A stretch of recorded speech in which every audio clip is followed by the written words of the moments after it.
Now, the investigation into the Russian government's use of Facebook ads has revealed a number of those ads were targeted in two very important states, Michigan and Wisconsin. Now, I, of course, am from Michigan, so that kind of would impact me, you would think. Now, this is according to 4 sources with direct knowledge of that situation, and it was published in CNN. They report that some of the ads appeared highly sophisticated in their targeting of key demographic groups in areas of the states that turned out to be pivotal, according to these sources. So I'm just reading this off. The ads, they say, employed a series of divisive messages, including promoting anti-Muslim messages. The sources did not specify when in 2016 the ads ran in Michigan and Wisconsin. So look, that's what we know from the report. And there's some other tidbits of information in here as well. But let me start off by saying that the corporate media is making a huge deal out of this.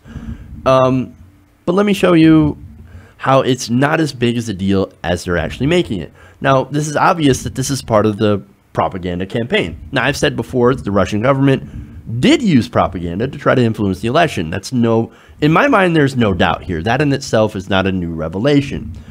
And I'll, back that up by pointing out how countries all over the world, especially us, use propaganda all the time to influence other people's elections. In fact, we had a former president, Barack Obama, interfering in the French election, helping the so-called centrist, he's more of a center-right politician, Emmanuel Macron. And guess what? He won the election as well. We interfered in that election. Again, we had a president go over there and support him. So we interfere, they interfere, everybody interferes with each other, okay? All to their own ends. So why are we surprised that in this case, the Russian government essentially copied us and said, okay, we're going to interfere in your election now?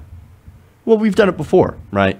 Now, the question here is, did Russia receive help from the Trump associates and where to buy the ads and how to interfere? That's the main question here that the Mueller campaign is trying to find out.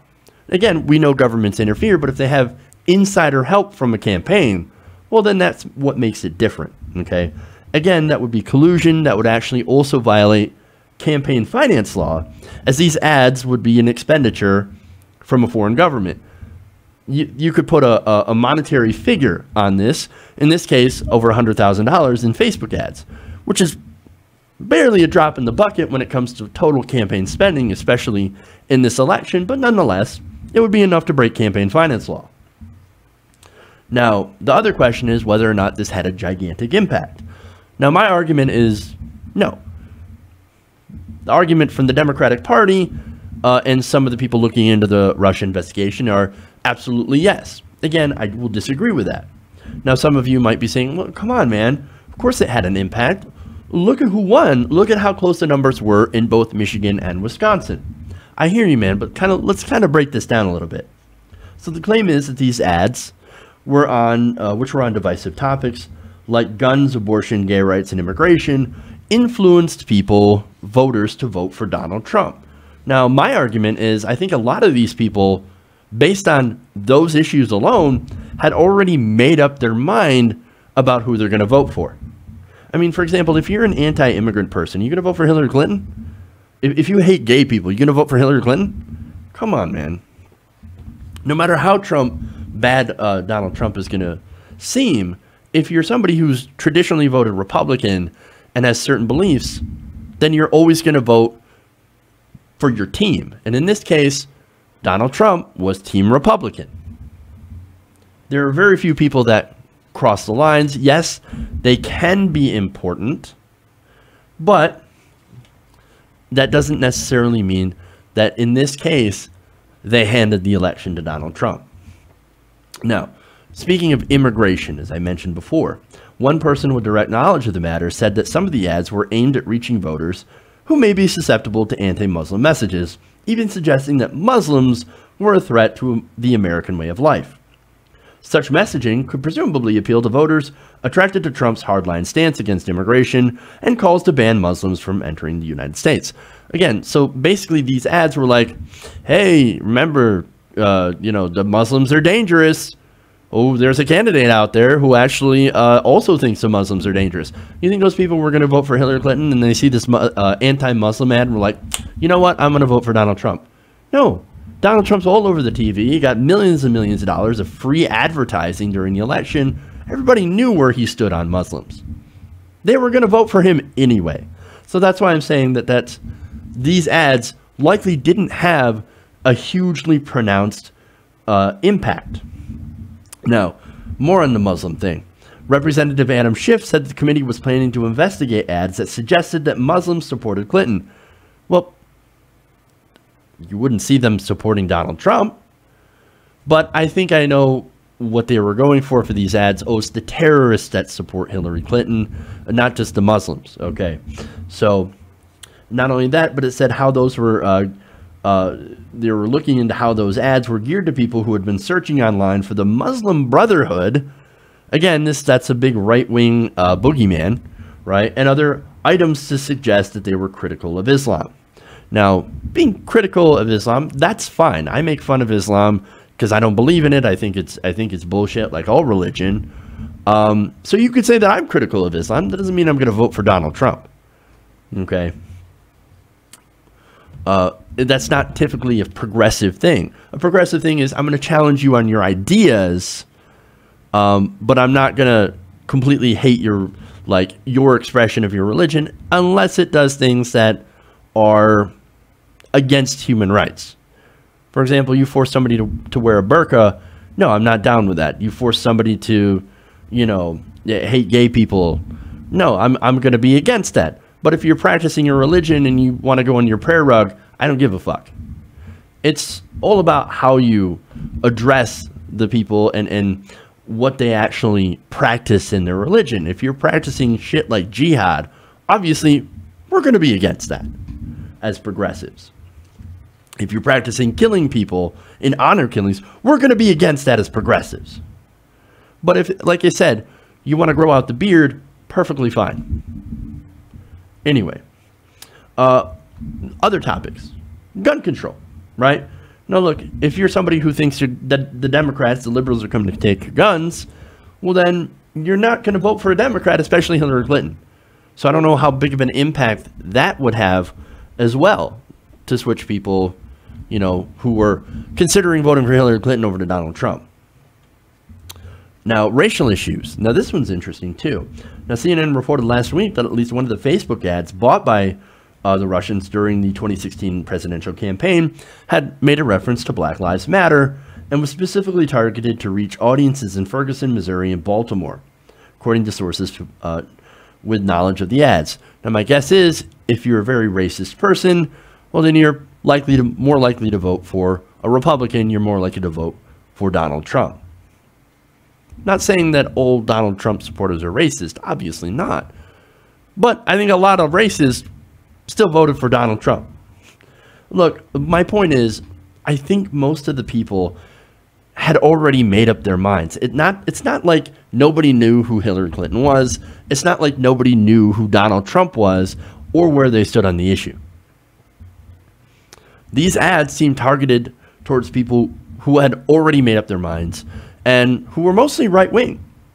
Now, let's be fair and say that a lot of these ads also were not true. Now, Hillary Clinton was right when she said she has a massive right-wing conspiracy, of a smear campaign at her. Yes, she does, absolutely, and we've called those out. I mean, Alex Jones called her a demonic lesbian. You got to be kidding me.